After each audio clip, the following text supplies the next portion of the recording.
If your power trips off and you find that there's several circuits in your property that aren't working, locate the fuse board and you might find that one of your RCD units has tripped off and it will be in the down position.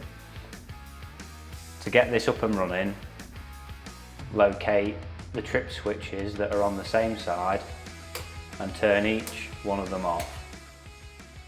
This should allow the RCD to be reset, and if it stays in place, put your other trip switches back on one at a time, and you might find you turn one of them on and that trips straight back off.